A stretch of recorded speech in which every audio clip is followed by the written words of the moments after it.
안녕하세요. 두들락서입니다. 자, 이번 시간 이제 메모장으로 한번 와봤어요. 메모장으로 왔는 이유는 이제 이번 시간에는 뭐 딱히 코드를 아마 작성해 볼 일은 없을 것 같고, 저번 시간까지 해서 이제 뭐 되게 여러 가지 주제들을 배웠죠, 그죠? 그 주제들을 이제 통틀어서 얘기를 해보자면 결국에는 객체 지향 프로그래밍이라는 주제에 대해서 알아본 거예요. 그래서 이제 이 객체지향이란 말은 뭐 몇 번 계속 했을 텐데, 그때 이제 객체지향이 의미하는 게 과연 어떤 것인지를 갖다가 이번 시간에 이제 정리하는 식으로 한번 얘기를 해보려고 합니다. 자, 그래서 제목을 보시면 아마 이렇게 돼 있을 거예요. OOP의 4대 원리라고 돼 있겠죠, 그죠? 그래서 뭐 이거를 원리라고도 하고, 뭐 원칙이라고도 하고, 뭐 특성, 특징 뭐 이렇게 다양하게 부르는데 저는 원리라는 말이 제일 잘 어울린다고 생각을 해요. 아무튼 OOP의 4대 원리에 대해서 얘기를 해보면서 과연 이 OOP에서 가장 중요한 뭐랄까요 기둥들에는 어떤 것이 있을까라는 거를 얘기를 해보려고 합니다. 자, 그래서 일단은 4대 원리가 뭔지부터 얘기를 해볼게요. 그래서 첫 번째가 이제 캡슐화라는 게 있고요. 영어로도 써볼까요? 얘는 인캡슐레이션이라고 쓰고요.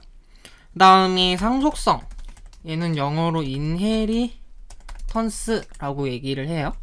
그 다음에 다형성, 폴리몰피즘이라고 하고요. 그 다음에 마지막으로 나오는 게 추상화라는 개념이 있습니다. 얘는 앱스트랙션.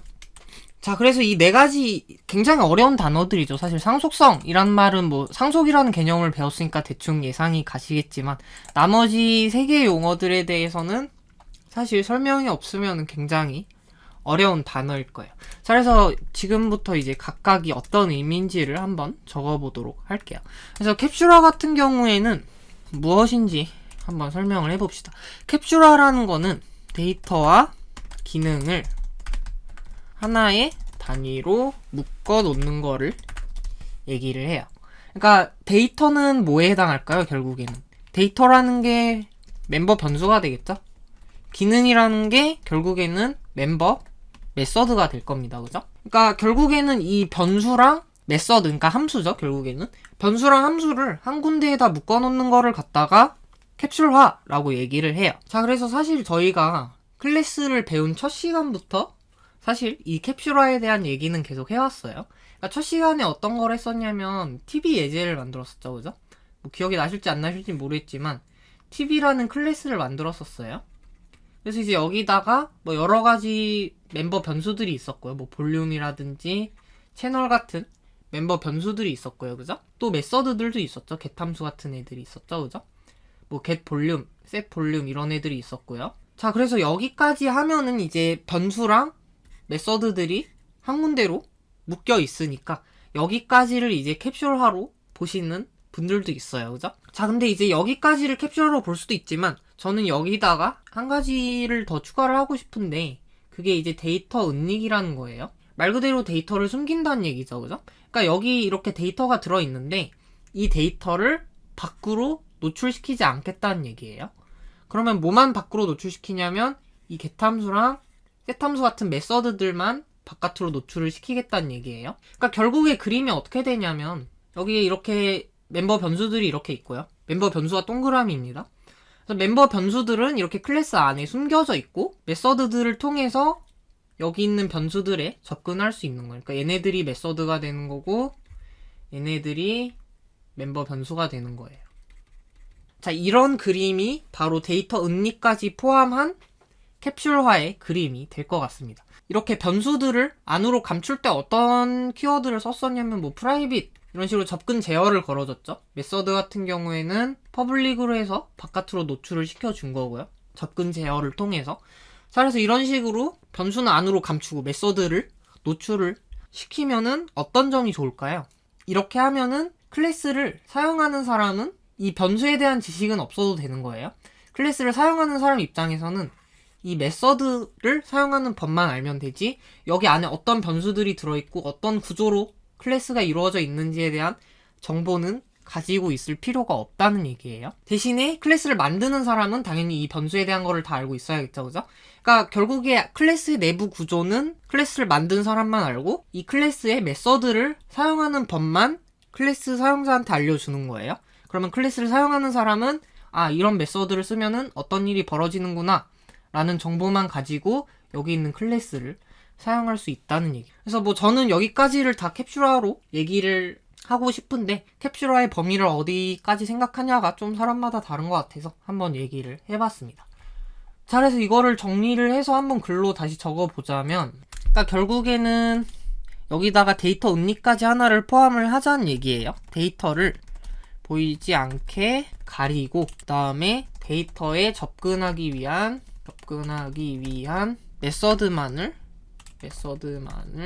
노출시키는 거죠. 자, 이거는 사실은 데이터 은닉에 해당하는 얘기입니다. 근데 저는 여기까지도 캡슐화로 본다는 얘기고요. 자, 그러면은 이 캡슐화를 왜 써야 되냐? 또 살짝 얘기를 했었어요. 그죠? 그러니까 결국에는 캡슐화를 써서 좋은 점은 뭐냐면은 클래스를 사용하는 사람, 클래스 사용자는 클래스 내부의 구조를 이해할 필요는 없어요. 그죠? 내부 구조를 이해할 필요가 없어요. 대신에 뭐만 알고 있으면 돼요? 어떻게 사용하는지만 알면 되죠. 그러니까 메서드의 사용법만 알면 된다는 얘기예요. 뭐 물론 항상 그런 건 아니죠. 변수가 항상 감춰져 있고 메서드가 항상 노출돼 있어야 되는 건 아니지만 대체적으로 클래스를 사용하기 위해서는 이 메서드를 사용하는 방법을 아는 게 중요하다는 얘기죠. 사용법이라고만 적을까요? 사용법만 알면은 사용할 수 있다는 얘기예요. 내부 구조를 이해하지 않아도. 그러니까 이제 보통 이제 비유적으로 이런 얘기를 많이 해요. 자동차를 운전할 때 자동차에 엄청나게 부품들이 많죠, 그죠? 뭐 엔진도 있고 뭐 잘 모르지만 아무튼 엄청나게 많은 부품들이 있고 그 부품들이 정교하게 잘 돌아가야지 자동차가 제대로 작동을 하는 거잖아요, 그죠? 자, 그랬을 때 이 운전하는 사람은 자동차의 원리에 대한 지식은 사실 거의 필요가 없어요. 물론 알고 있으면 뭐 자동차를 좀 더 안전하고 뭐 좀 더 효율적으로 몰 수는 있겠지만 그런 데에 대한 정보가 없어도 운전대를 사용하고 페달을 밟고 기어 변속을 어떻게 하는지 이런 거에 대한 지식만 있으면은 자동차를 운전할 수 있다라는 겁니다. 자, 그리고 사실은 자동차를 사용하는 사람이 어설프게 자동차 부품에 막 접근해가지고 부품을 막 자기 마음대로 바꿔요. 자, 그러면은 잘못하다가는 큰일이 날 수가 있겠죠. 왜냐하면은 자동차를 사용하는 사람은 그 자동차를 만든 사람이 아니니까요. 그죠? 자, 그래서 사실은 여기다가 하나를 더 추가를 해볼게요. 클래스 사용자가 내부에 대한 구조를 이해하지 않아도 된다. 근데 사실 이해하려고 해도 별로 좋지는 않은 거예요. 왜냐하면은 클래스 사용자가 데이터를 실수로 잘못 바꾸는 것을 방지할 수 있다는 거죠. 데이터를 실수로 잘못 바꾸는 것을 방지할 수 있다는 거예요. 그죠? 그러니까 사실 클래스 사용자의 의무는 클래스 내부 구조를 건드리지 않고 사용법만 아는 거예요. 그죠? 그러니까 결국에는 자동차를 모는 사람은 그 자동차 내부를 막 건드려고 하지 말고 그냥 운전대랑 페달이랑 원래 의도한 대로 자동차를 운전하는 방법대로 운전을 하는 것이 안전하지 일부러 자동차 안의 구조를 알려고 파고들다가는 더 큰일이 날 수 있다라는 얘기예요. 자, 그 다음에 캡슐화는 어떻게 할 수가 있나요? 어떻게 하는지는 사실 단순하죠. 두 가지가 있죠, 그죠? 결국에는 클래스 안에 멤버 변수랑 멤버 메서드를 선언을 하고요. 그 다음에 여기에다가 하나가 더 있죠? 접근 제어라는 개념이 있죠? 결국에 얘네들이 여기에 해당하는 개념이고요, 그죠? 그 다음에 접근 제어가 여기에 해당하는 개념이겠죠? 데이터 은닉에. 그죠? 자, 그래서 이게 바로 캡슐화다라는 것까지 얘기를 했고 아마 54강에서 아마 뭐 이런 얘기를 쭉 했을 거예요. 근데 이번 시간에 이제 이런 게 캡슐화다라고 한번 확실하게 정리를 하고 넘어간다고 생각을 해주시면 될 것 같아요. 자, 그 다음에 한 가지만 더 추가를 해볼게요. 뭐냐면은 캡슐화를 언제 사용해야 되는지도 한번 따져보도록 하겠습니다. 사실은 캡슐화는 뭐 많이 사용할수록 좋아요. 제가 봤을 때는. 그러니까 언제든 사용하면 좋다는 게 제 입장이고요. 그러니까 결국에는 모든 거를 객체로 표현하는 거는 뭔가 인간의 사고랑 도움이 된다는 얘기예요. 이게 왜 그러냐면 사실은 뭐 인간이 도구적 동물이다 이런 말도 있잖아요. 그죠? 그러니까 사실 인간은 도구를 쓰는데 굉장히 익숙해져 있어요. 모든 도구는 어떤 목적이 있죠. 뭐 예를 들자면은 뭐 세탁기를 얘기를 해볼까요? 그러니까 세탁기에 가서 이제 세탁을 하는데 세탁을 하려면은 그냥 거기다 세제 넣고 이제 뭐 버튼 누르면은 지가 알아서 세탁이 되죠. 그죠? 그러니까 세탁기 안에서 어떤 일이 벌어지는지에 대한 거는 우리가 알 필요가 없어요. 그냥 세탁기 버튼을 누르면은 세탁이 된다라는 것만 알면은 세탁기를 사용을 할 수가 있는 거죠. 그러니까 그게 도구를 사용하는 결국엔 궁극적인 목표겠죠. 그죠? 그러니까 인간은 뭐든지 어떤 물건이 있으면은 그 물건에 어떤 거를 했을 때 어떤 목적을 이룰 수 있다 라는 거를 알고 그거를 적극적으로 활용하는 동물들이에요. 그죠? 그렇기 때문에 사실 결국에는 그런 원리들이 이 객체라는 개념에 잘 반영이 돼 있는 거예요. 왜냐하면은 사실은 기능만 노출한다고 얘기를 했었죠. 메서드만 노출한다고 얘기를 했었죠. 그죠? 그러니까 어떻게 보면은 이 객체를 어떤 도구로 생각을 할 수가 있는 거죠. 어떤 목적을 달성하기 위한 도구로. 그죠? 그렇기 때문에 뭐든지 간에 객체로 만들면은 인간이 뭔가 인식하기에 편하다라는 정도로 얘기를 해볼 수가 있을 것 같아요. 자, 그 다음에 상속성으로 한번 넘어가 보도록 하겠습니다. 자, 이 상속성은 뭐 제목에서도 바로 알 수도 있지만은 사실은 상속을 하겠다는 얘기예요. 상속이 이제 뭐냐면은 부모 클래스의 멤버를 갖다가 재사용해서 파생 클래스에서도 사용을 할 수 있게 만드는 거죠. 자식 클래스라고 쓸까요? 자식 클래스에서도 사용하는 것을 이제 상속이라고 얘기를 하고요. 뭐 이제 사용할 수 있다. 사용할 수 있는 성질을 갖다가 상속성이라고 얘기를 하는 거죠. 그죠? 그래서 이게 상속성이고요. 자, 그 다음에 상속성을 언제 이용을 해야 되는지를 한번 따져볼게요. 그러니까 지금까지는 어떤 포함 관계에 대해서 얘기를 많이 했었는데 사실 이게 생각해보면은 엄밀히 따지면은 부모 클래스에서 할 수 있는 일을 자식 클래스에서도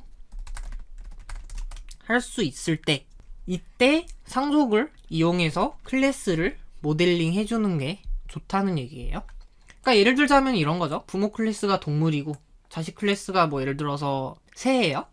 그러면은 동물에서 할 수 있는 일을 새에서도 다 할 수 있을까요? 당연하죠. 동물이 할 수 있는 일은 새도 할 수 있는 거죠.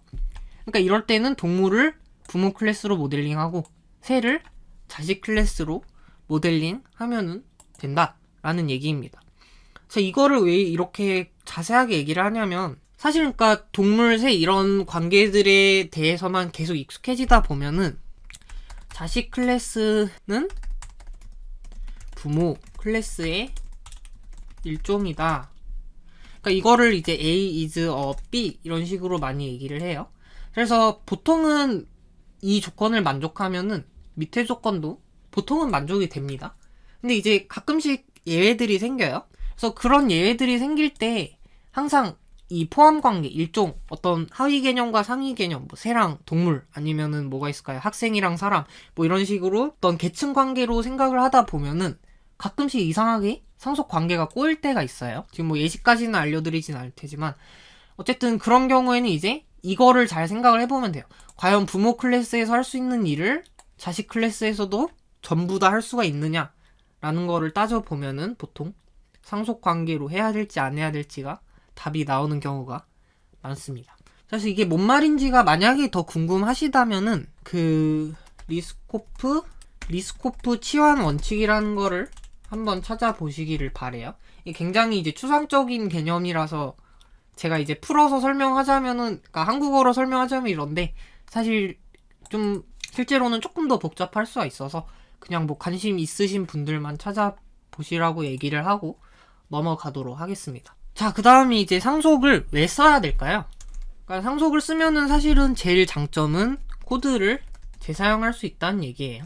코드 재사용을 위해서 상속을 쓰는 거고, 그 외에도 많이 배우지 않았나요? 라고 얘기를 하시면은 정말 수업을 잘 들으신 분일 텐데, 그분들은 이제 여기 두 개념에 대해서 아마 생각을 하시고 있을 거니까 조금만 기다려 주시면 될 것 같아요. 자, 어쨌든 상속성이라는 거는 단순히 그냥 멤버를 물려받아서 자식 클래스에도 사용할 수 있다 라는 게 상속성의 거의 전부라고 보시면 돼요. 그거 이외에 그거보다 더 심화된 개념은 사실은 여기에 들어 있습니다. 사실은 상속성은 그냥 멤버를 물려받아서 사용할 수 있다 라는 게 거의 끝이고요. 어떻게 하냐면은 당연히 그냥 상속을 이용하면 되죠. 그죠? 상속을 이용하면은 상속성을 실현할 수 있다 라는 얘기입니다.